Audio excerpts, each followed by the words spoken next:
Hey everyone, welcome back to another exciting episode of Attacker Productions. Today I'm back being joined once again by Jimmy, Matt, and like always, Fluff. Yes, sir. Hey everybody, what's up? What's up, people? And today's matchup is actually our finals, our locals this past weekend, where it is Jimmy versus Matt, Oryx and Capital versus SS Gogeta, technically. Soul Striker Gogeta variant. It's the one that Matt had talked about 2 weeks ago, I think. So he's bringing it out finally. But like always, there's buttons down below. Feel free to click them there for a reason. Guys, let's take it away.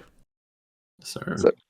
So hey everybody, this is Matt. I am playing the Soul Striker reboot leader with a Gogeta package from a few sets ago with the new with the OG 5 drop from Miraculous Revival and the 8 drop from about 2 sets back.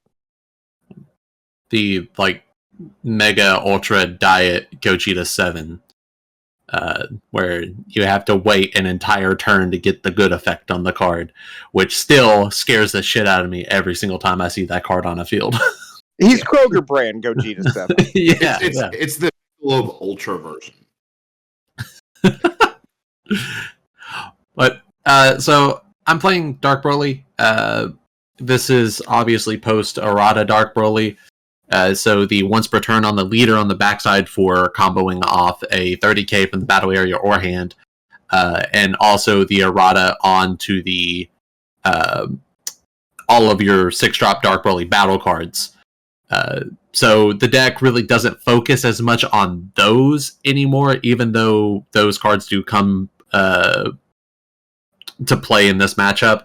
But it really focuses on the insanely powerful overwhelms that we have gotten in the last couple of pretty much just promo sets, to be completely honest, which really sucks because it would be nice to have access to more of these, and I think we'd see a lot more interesting decks being built based off of these promos. So one of the somewhat linchpins of this variant of Dark Broly is the Demigra Unison. In the blue matchup, it's not all that fantastic. It's really only just good for baiting a God Ceiling on one of my Overrealms. Since most of the time, blue has enough defense that I'm not getting in there being able to combo cards back into my drop area to have the ability to Overrealm again. I just played the PyCon Negate, which it was from this most recent championship pack. I absolutely love this card. I think it is criminally underrated. You play it for 2, especially in a Soul Striker deck where you really can't do anything until you have 3 energy, and you want to pay for your Unison to awaken. But you pay 2 for the PyCon. It's a hard negate. You bounce a card back to hand, and you can then use him later on in the game to go into your 8-drop Gogeta. And we've talked a lot on the channel about how blue tends to have the worst of removal, where returning it to the hand, we call it just reloading the gun. Where in this situation, I felt like you were almost in like a damned if you do, damned if you don't. Because if you allow me to put that Demigra on field and I gain value repeatedly off of making you work cards out of your hand and also getting that 30k swing, it is very rough. But also, if you bounce it back to my hand, I also get to play it back out, get to warp a card on field, and get to draw a card. But it does take up one of my Overrealm plays in a turn and cost me 2 extra energy. But in most cases, the value outweighs the 2 energy that required. And that was my reasoning, was it's going to slow you down a little bit. I can't leave it out on the field indefinitely. And, you know, I really don't play battle cards with this deck until turn 5 usually, other than the PyCons. Mm-hmm. So I'm like, yeah, you know, might as, you know, if I lose the PyCon to another pop, so be it. I thought I thought it was justified under the circumstances. And I have had the absolute worst luck with Dark Broly lately on getting 30k hits off of the leader. Where I could have really massive plays at this point in the game being able to have Wormhole, but due to the lack of hitting 30Ks, it just like really slows me down, and I have to use like my +1 on Demigra, which helps fill the drop area back up. And I have to, awaken to activate man on the backside, which does put me, enough in the drop area. But it just, I don't know if it's a deck building issue or just a luck issue, but like I have not been seeing my 30Ks enough off the top 5 to the drop. I will say, going into Jimmy's turn we're watching right now, I made a huge mistake on the turn prior. I swung with my leader before I paid the 3 energy for the Unison. This is only like the 4th or 5th time I've played this deck, or played the Soul Striker leader. So I was like, oh god, I've gone into a Dark Broly turn with all 3 of my energy tapped. Is he going to beat me this turn? So I was utterly terrified. Here we see Rebirth of Justice, which pops a card back to hand, and it looks like I just played the OG 5-drop from Miraculous Revival, which bottom decks 2 cards, which is probably the best removal blue has right now, because at least it's not sending it back to hand. At least it's bottom decking. And to mention on Rebirth of Justice, it does not give you the option of up to 1 card to remove. So if you have a valid target, you must choose it. Which does suck. In this situation, it would have been better to just say no target off of Rebirth and then play the Gogeta to bottom deck my Demigra and, keep me from getting it back in hand, which if I remember my hand, I think I flashed it at one point. I think I had all 4 of my Demigras in hand by this point in the game, which was really annoying. So it is a mandatory target, I believe, or it's a mandatory cost. I have to pop something. You don't have, it's not a cost, but it does not give you the option of up to 1. Okay. Yeah. Which then creates a fascinating question, and I should probably know the answer to this. If Jimmy, if you have, I know you're playing black, obviously, but if someone has the baby SCR on table and you play Rebirth of Justice and baby goes back to their hand mandatorily, can they then replay it? When baby is removed from the battle area, it was removed from game. Okay, I could not recall if it had that language. Well, that answers that. Yeah, baby would be absurd if it didn't have that. Okay. Mm-hmm.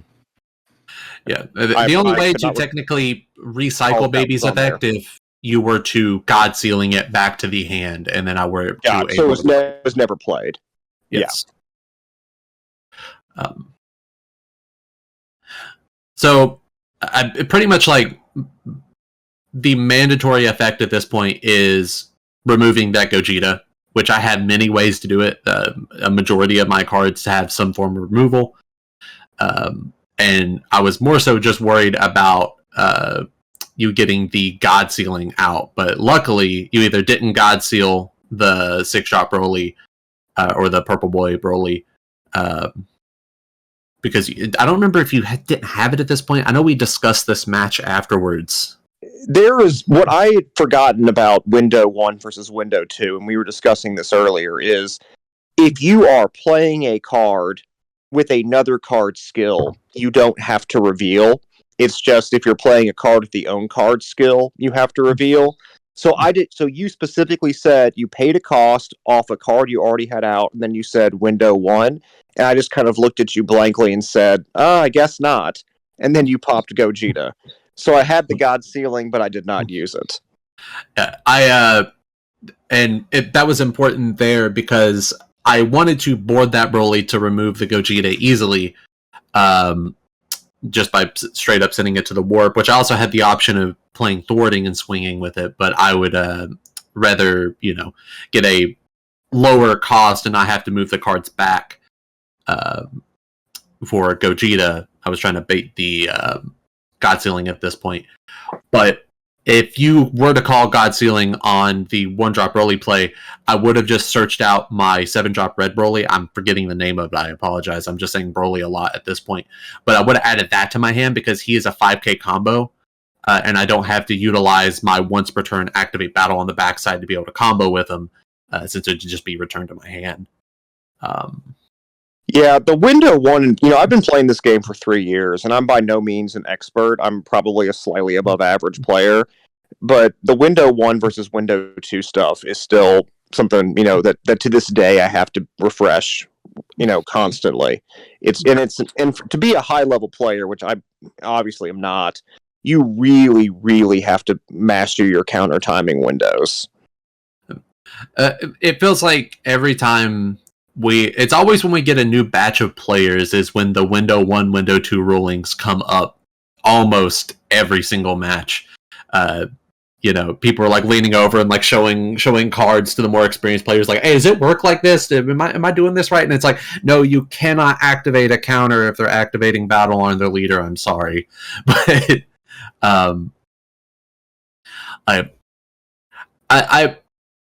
I think the easiest way to deal with that is just read the rule book. Ask your local judge. Make sure that the cards that you are playing in your particular deck, you know how to play them, and sometimes just have to hope that your opponent knows what they're doing as well. In some cases. So here looks like I have 5 energy, and I am really struggling with what to do this turn. I am really going back and forth. So there I almost make a play, decide not to. Because I'm very much of the opinion now. No, here we go. I'll shut up, because it looks like, okay, I did swing with Soul Striker. Yeah, I believe you, if I remember correctly, you minused on Baby and then swung and then decided not to combo. Yeah, that's right. I was hoping at some point, I do not have a negate ape in hand, and I was hoping to draw into one, thinking I could maybe discard 2 to free play him after swinging with Soul Striker. Mm-mm. So now I think, so here's the Baby play, and I now think I've got a chance. I feel pretty confident at this point after just playing Baby. So let's see how Jimmy responds. So I did remove Baby on the thwarting swing. I think you just sent it to your warp instead of removing it from game, but it's really not that big of a deal. Oh yeah, because I put him in the warp by accident. He should have been removed from game. That's correct. Blue, there's really no difference. Yeah, pretty much. So I decided to take the route of playing Rebelu at this point, just to set up pretty much a wall of negates. So if you don't know what Rebelu does, she's a Dark Overwhelm 8 for 2 energy. On play, she chooses 2 battle cards with the Overwhelm skill from your warp, plays them, and then has a secondary effect that when your opponent attacks, you can kill one of your Overwhelm cards and negate the attack. So for 2 energy, I pretty much established 3 negates on board because Thwarting has Overwhelm, and both of the Vegetas that I played both have Overwhelm. And I have now just sent her. I've just played Rebirth of Justice and sent her back to your hand. Yeah, but also has the tag of it's removed from game. Well, yeah. Which was a very solid play at that point. Yes, that was. Now, at this point, I don't have the OG 5 drop, so I'm out of desperation. I'm playing the Championship pack, or not Championship pack, Promo pack 5 drop. Mm-hmm. That's essentially free plays when one is removed. I played him with Rebirth of Justice, and my hope is to try to go into another 8. And I chose to play Rebelu, even though I know I couldn't advantage off of attacking with her, and the 2 cards she played as well. Mainly because I wanted to be able to negate an attack without having to activate a counter. Because with the looming idea of Golden Avenger being in your hand, also there was some confusion here. I think you couldn't decide which one you wanted to send back. Yeah, but with the looming, I think ultimately I don't think I send anything to your hand. Because you chose not to. But back to the thought, with the looming idea of Golden Avenger, I didn't. Now, how did you just remove the 8 drop? I'm sorry, Jimmy. I use the Kai negate. That card yeah. is that card is brutal. Yeah, that was hard. When you played that, I was just heartbroken. Kai is just fantastic. If you're running black and not running Kai, and you have any sort of warp interaction, it's a must run in my opinion.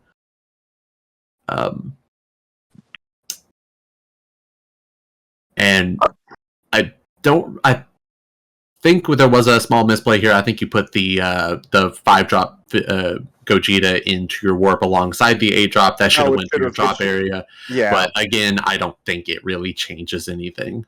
Yeah, I apologize. This is like I said, this is the third or the fourth time I've played this deck. So now I've passed turn, and let's see what happens here.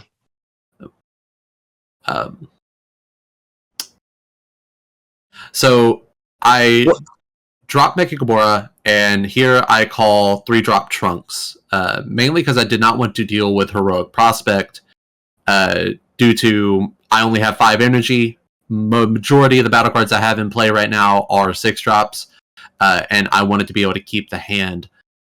So paying 2 for Mechie and basically saying, hey, I don't have to worry about Heroic Prospect this turn is really solid. Of course, you still could negate with it, but it kept me from kept me from having to drop cards. You do activate Gogeta there and bounce 2 cards back to my hand, which again, I forgot about that at the moment because I've never dealt with Gogeta long enough for that to be incredibly relevant. And one thing to be aware of on Gogeta, unlike the red drop 8 Gogeta, or red drop 6 Gogeta, where you can choose when you're going to neg 20 on swing, it is the first time they activate a skill, you have to send back 2 cards. So you cannot hold that in your back pocket. It goes off when it goes off. Yeah. And that's due to it having the once per turn. So as soon as a battle card skill triggers, it triggers and resolves in that auto step. So right now in my hand, I have 2 beans and 2 super combos. I just played the 2 beans, and now I'm literally down to 2 super combos. Mm-hmm. And I'm thinking to myself, I've got to get another card in hand so that I can use my super combos, which thankfully I just managed to take a life, so now I can actually use them.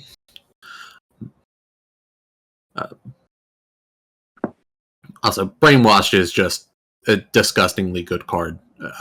Being able to fill up the drop area again for a 330k is just insanely good.